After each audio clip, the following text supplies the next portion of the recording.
Olá pessoal, tudo bem? Eu quero trazer para o seu coração uma palavra que nesses últimos dias tem me inquietado e tem chamado demasiadamente a minha atenção. A Bíblia fala de um homem chamado Ben-Hadad, que é rei da Síria. E esse homem estava doente e ele queria saber se aquela doença era para a morte ou se ele sobreviveria. E ele chega para um dos homens de sua confiança, chamado Hazael, e ele diz para Hazael: vai até o profeta para que o profeta me informe se eu vou viver ou se eu vou morrer.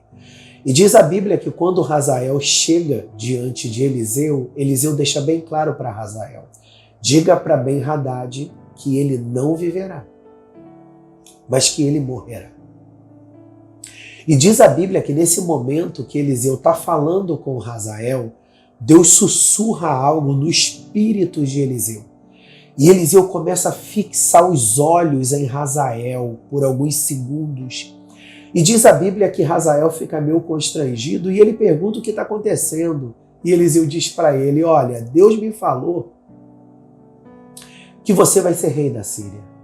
E Deus me falou que você vai ser um rei muito ruim, muito perverso, e que Israel sofrerá muito pelas suas mãos.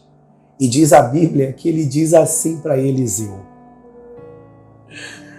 pois que é teu servo, que não é mais do que um cão para fazer tão grande coisa. É como se ele estivesse dizendo para Eliseu: Eliseu, tu está equivocado. Eu sou um cão. Como que eu vou ser rei da Síria? Como que eu vou ocupar esse posto e fazer tão grandes atrocidades? E diz a Bíblia que Eliseu insiste: você vai ser rei da Síria. E ele volta para Ben-Hadad, para entregar a mensagem a Ben-Hadad, rei da Síria. E ele chega para Ben-Hadad e diz: o profeta mandou te dizer que você vai viver. Mas foi isso que o profeta disse? Diz a Bíblia que Ben-Hadad acredita na palavra de Hazael e ele vai descansar, vai relaxar. E passam-se alguns dias e o que Hazael faz? Ele pega um cobertor molhado e ele percebe que Ben-Hadad está relaxado, descansando, e ele sufoca Ben-Hadad e ele mata Ben-Hadad. E diz a Bíblia que Hazael assume o trono da Síria, ou seja, ele usurpa o trono de Ben-Hadad. De repente você vai dizer: puxa, mas Deus não falou que Deus levantaria Hazael para ser rei da Síria? Então ele estava vivendo o que Deus planejou para ele. Eu não quero entrar nesse mérito. O que eu quero fazer você entender é as circunstâncias, a forma que ele assume esse trono. Ele assume esse trono na covardia, ele assume esse trono na traição.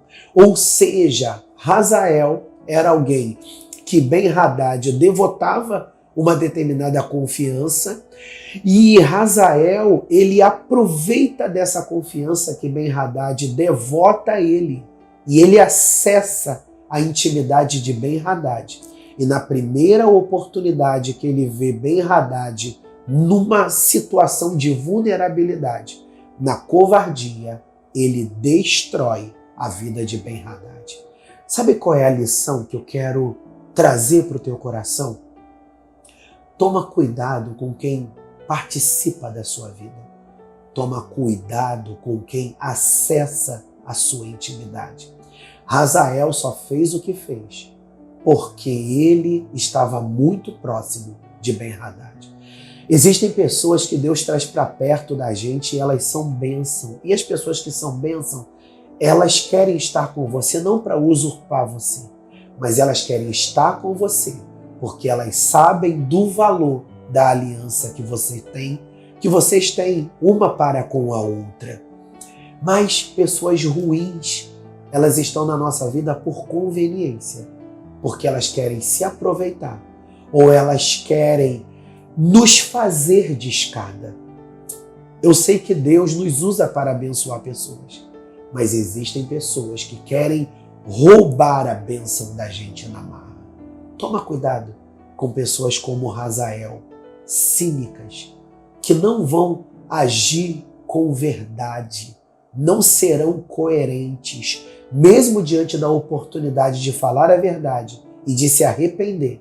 Elas vão continuar sustentando esse lugar, como se elas fossem incapazes de fazer uma maldade tão grande como fizera Hazael. Que o Senhor nos livre de pessoas perversas, que o Senhor nos livre de pessoas usurpadoras e que só fiquem na nossa vida pessoas de aliança. Um grande abraço, que Deus te abençoe. Até a próxima.